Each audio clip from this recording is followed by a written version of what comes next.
Bohr's model of hydrogen atom. तो इस hydrogen के एटॉमिक मॉडल को एक दानिश फिजिसिस्ट नील्स बोर ने ईयर 1913 में प्रपोज किया था और ये ऐसा पहला एटॉमिक मॉडल था जो कि हाइड्रोजन एटम के रेडिएशन स्पेक्ट्रा को अच्छे से एक्सप्लेन कर पाया था।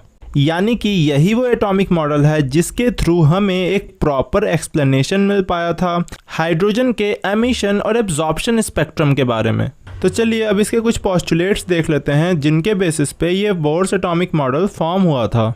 तो जो फर्स्ट पोस्टुलेट है वो है कि the electrons revolve around the nucleus in fixed circular paths called orbits और energy levels which has different and specific amount of energy capacities in each।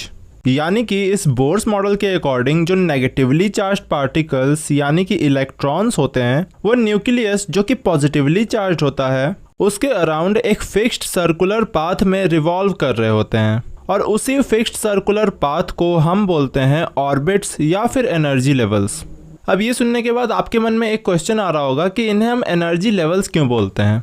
तो अब जैसा कि मैंने बताया कि they have different and specific amount of energy capacities in each. यानी कि ये जितने भी ऑर्बिट्स होंगे या फिर हम बोल सकते हैं कि पाथ्स होंगे और इन सारे पाथ्स में जो इलेक्ट्रॉन्स रिवॉल्व करेंगे वो उनके एनर्जी लेवल्स के अकॉर्डिंग ही डिफरेंट पाथ्स में रिवॉल्व करेंगे।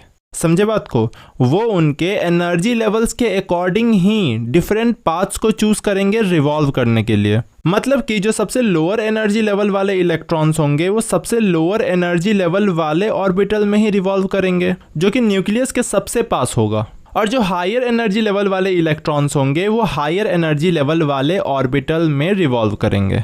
तो अब जो इसका सेकंड पोस्टुलेट है वो है कि in an atom the electron jumps from the lower energy level to a higher energy level by gaining the required energy, and similarly an electron can jump from a higher energy level to lower energy level by losing energy of it. Also this energy change does not take place in a continuous manner। यानी कि किसी भी atom में जब कोई electron किसी भी type की एक्सटर्नल एनर्जी को गेन या फिर एब्जॉर्ब करता है तो वो इलेक्ट्रॉन हायर एनर्जी लेवल के ऑर्बिट में जंप कर जाता है। बिल्कुल उसी तरह जैसे कि आप अगर अभी 11th स्टैंडर्ड में पढ़ रहे हो तो इस 11th स्टैंडर्ड का सारा नॉलेज गेन करने के बाद आप 12th स्टैंडर्ड में चले जाओगे, राइट।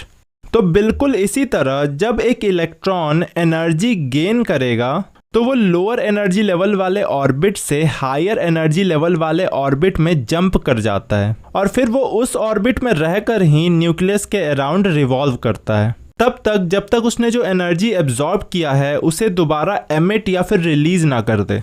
और फिर उसके बाद जब वही इलेक्ट्रॉन उस एनर्जी को रिलीज या फिर एमिट करता है तो वो वापस उसी लोअर एनर्जी लेवल वाले पाथ या फिर ऑर्बिट में जंप कर जाता है। और इसके अलावा एक और इम्पॉर्टेंट बात कि ये जो इलेक्ट्रॉन्स के एनर्जी लेवल्स चेंज हो रहे होंगे ये कभी भी कंटिन्यूअस मैनर में यानी कि लगातार चेंज नहीं होंगे। यानी कि ये इलेक्ट्रॉन्स कभी भी एक एनर्जी लेवल से दूसरे एनर्जी लेवल में जंप करके ही जाएंगे, कभी भी वो कंटिन्यूअस फ्लो करते हुए नहीं जाएंगे। और इसी का मतलब है कि उनका एनर्जी लेवल्स कंटिन्यूअस मैनर में चेंज नहीं होगा। समझ में आई बात।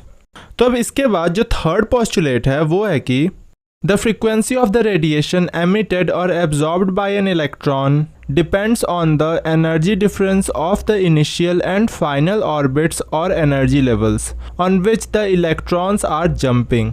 यानी कि किसी भी एटम में से जब एक इलेक्ट्रॉन किसी भी टाइप की एनर्जी या फिर रेडिएशन को एमिट करता है या फिर किसी भी टाइप की एनर्जी को अपने अंदर एब्जॉर्ब करता है तो फिर वो जो एनर्जी एमिट या एब्जॉर्ब होगी वो एक सर्टेन फ्रीक्वेंसी की होगी, राइट।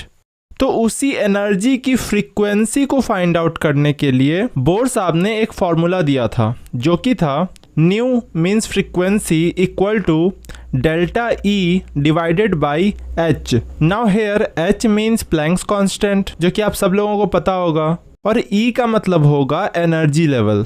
बट यहाँ पर ये जो डेल्टा ई लिखा है इसका मतलब होगा E2 माइनस E1। यानी कि सिंपली इसे हम बोल सकते हैं कि ये दो ऑर्बिटल्स के बीच का एनर्जी डिफरेंस है। यानी कि अगर कोई इलेक्ट्रॉन E2 एनर्जी लेवल पे है और अगर वो अपनी एनर्जी को लूज करके E2 ऑर्बिट से E1 ऑर्बिट या फिर एनर्जी लेवल में जाता है तो वो कितनी एनर्जी लूज या फिर एमिट करेगा।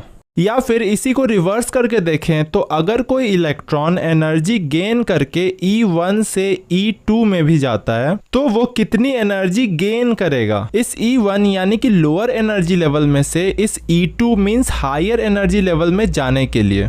तो यही चीज़ हम फाइंड आउट कर सकते हैं E2 means higher energy level में से E1 means lower energy level को माइनस करके, और ये माइनस करने के बाद जो एनर्जी की वैल्यू आएगी उसी वैल्यू से हम h यानी कि प्लैंक्स कांस्टेंट को डिवाइड कर देंगे तो हमें इस एमिटेड एनर्जी या फिर एब्जॉर्ब्ड एनर्जी की फ्रीक्वेंसी पता लग जाएगी।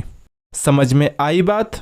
अब अगर देखें तो ये कॉन्सेप्ट बहुत हद तक रिलेटेड है लाइन स्पेक्ट्रम ऑफ हाइड्रोजन से, जिसमें हमने बामर सीरीज और रिडबर्ग इक्वेशन के बारे में भी डिस्कस किया है। तो मैं आपको सजेस्ट करूंगा कि वो वीडियो भी आप ज़रूर देखें। आई बटन और डिस्क्रिप्शन दोनों ही जगह उसकी लिंक मिल जाएगी आपको। तो चलिए अब moving back to the topic, जो फोर्थ और सबसे लास्ट पोस्टुलेट है वो है कि the angular momentum of all the electrons in an atom on their respective orbits can be expressed as in equation mvr equal to nh divided by 2 pi in which n equal to any integer। यानी कि simply एक hydrogen atom में हम किसी भी electron का angular momentum इस वाले इक्वेशन से फाइंड आउट कर सकते हैं। अब जिन लोगों को नहीं पता कि एंगुलर मोमेंटम क्या होता है वो बस सिंपल वर्ड्स में इतना समझ लें कि the angular momentum is the angular version of momentum, या फिर इससे भी सिंपल भाषा में बोलूं तो angular momentum is just the momentum of an object in a circle. और इस एंगुलर मोमेंटम को हम सिंबलाइज करते हैं कैपिटल L से। तो अब इसी एंगुलर मोमेंटम को फाइंड आउट करने के लिए बोर साहब ने दो फॉर्मूलाज दिए थे, जिसमें से पहला फॉर्मूला था L इक्वल टू mvr, यानी कि जिस भी इलेक्ट्रॉन का हमें एंगुलर मोमेंटम निकालना है उसके मास, वेलोसिटी और सेंटर से जो रेडियस है इन तीनों को मल्टीप्लाई कर देंगे तो इसका एंगुलर मोमेंटम आ जाएगा। तो अब जो दूसरा फॉर्मूला बोर साहब ने दिया था वो था L equal to nh by 2 pi, जिसमें से ये जो n है इसे हम प्रिंसिपल क्वांटम नंबर बोलते हैं। अब जिन्हें इसके बारे में भी नहीं पता वो बस इतना समझ लें कि the principal quantum number is the number related to the size and energy of the orbit. और ये प्रिंसिपल क्वांटम नंबर के जो वैल्यूज होंगे वो कोई भी इंटीजर हो सकते हैं एक्सेप्ट 0। और अगर आप इस प्रिंसिपल क्वांटम नंबर के बारे में और अच्छे से जानना चाहते हैं तो आप हमारा क्वांटम नंबर्स वाला वीडियो देख सकते हैं। आई बटन और डिस्क्रिप्शन दोनों ही जगह लिंक मिल जाएगी। तो अब इसके बाद इसमें जो h है इसका मतलब होगा प्लैंक्स कांस्टेंट, और ये पाई की तो वैल्यू आपको पता ही होगी जो कि होती है 3.14। तो अब इन्हीं दोनों इक्वेशंस के बेसिस पे हम किसी भी पार्टिकल का एंगुलर मोमेंटम फाइंड आउट कर सकते हैं। समझ में आई बात? तो अब इसके आगे के टॉपिक्स हम इसके नेक्स्ट वीडियो में पढ़ेंगे।